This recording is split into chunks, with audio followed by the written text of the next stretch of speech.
नमस्कार। आज हम हिंदी हॉरर कहानी खिड़की के उस पार पर बात कर रहे हैं।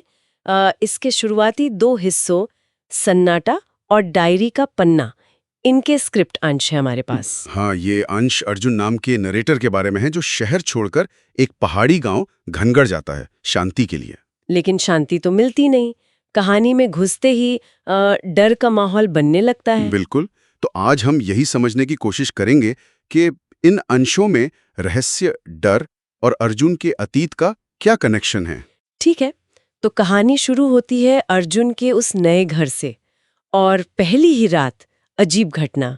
रात के ठीक 2:13 बजे खिड़की पर 3 बार दस्तक होती है। हाँ, 3 बार, और वो भी 2:13 AM पर, एकदम सटीक। अर्जुन को लगता है हवा होगी, पर वो सोचता है ग्रिल तो भारी है, हवा से कैसे हिलेगी। यही बात, ये समय 2:13 और वो गिनती 3 दस्तकें, ये मतलब कोई इत्तेफाक नहीं लगता। नहीं, बिल्कुल नहीं।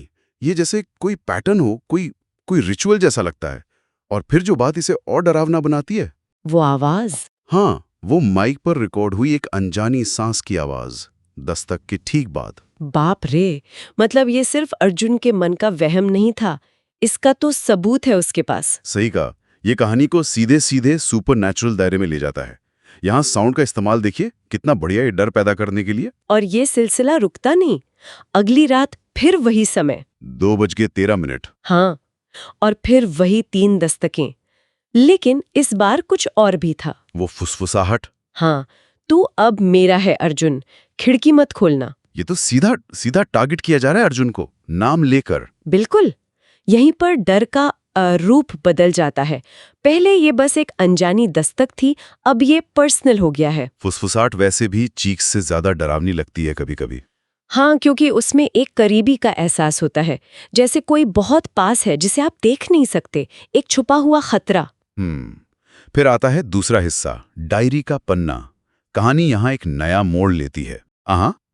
अर्जुन को सफाई करते हुए अपनी एक पुरानी डायरी मिलती है, स्कूल टाइम की। और उसमें से एक पन्ना फटा हुआ है, गायब है। और यहीं से अतीत सामने आता है। डायरी में 1999 का जिक्र है और एक नाम, रुद्राक्षी। रुद्राक्षी, एक लड़की जो स्कूल से अचानक गायब हो गई थी। अर्जुन ये नाम लगभग भूल चुका था।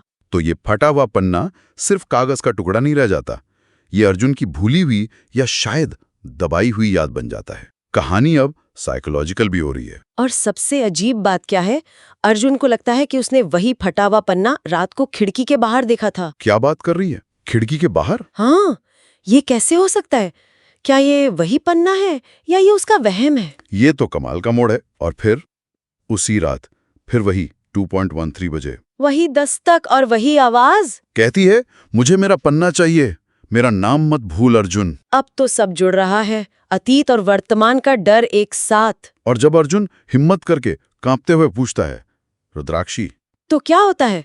जवाब में आवाज नहीं आती, बल्कि कांच पर जैसे कोई नाखून खुरच रहा हो वैसी आवाज आती है। ओह, ये तो बहुत डरावना है, आवाज का बदल जाना।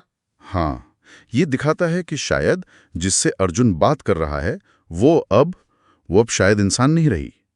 वो संवाद से हटकर एक ज्यादा आदिम, हिंसक ध्वनि का इस्तेमाल कर रही है। और फिर रिकॉर्डिंग में वो धमकी भी तो है। कौन सी? वो कहती है, मुझे मेरा पन्ना चाहिए, नहीं तो मैं तेरी सारी कहानी फाड़ दूंगी। तेरी सारी कहानी फाड़ दूंगे। इसका मतलब क्या हो सकता है? क्या सिर्फ उसके राज खोल देगी या कुछ और गहरा? मुझे लगता है ये उससे कहीं ज्यादा है। कहानी फाड़ देना मतलब शायद अर्जुन की पूरी जिंदगी, उसकी पहचान, उसका वजूद मिटा देने की धमकी। मतलब अगर वो पन्ना नहीं मिला तो अर्जुन ही खत्म हो जाएगा। हाँ, कुछ ऐसा ही। ये डर को एग्जिस्टेंशियल लेवल पर ले जाता है। वो सारी आवाजें, दस्तक, सांस, फुसफुसाहट, वो खरोच, ये सब मिलकर एक ऐसा माहौल बना रहे हैं जहां अर्जुन पूरी तरह फंसा हुआ महसूस करता है। तो ये कहानी सिर्फ कोई बाहरी भूत की कहानी नहीं लग रही, ये अर्जुन के अपने अतीत, उसकी दबी हुई चीजों से जुड़ी है। निश्चित रूप से। रुद्राक्षी, वो डायरी का पन्ना, ये सब सिर्फ डराने के लिए नहीं है।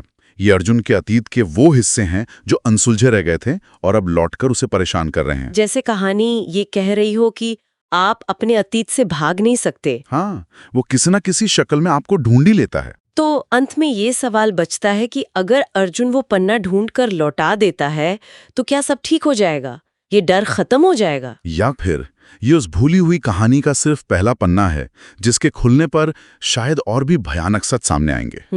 सोचने वाली बात है। क्या अतीत को वापस लाना हमेशा राहत देता है, या कभी-कभी वो आपको और गहरे अंधेरे में फंसा देता है?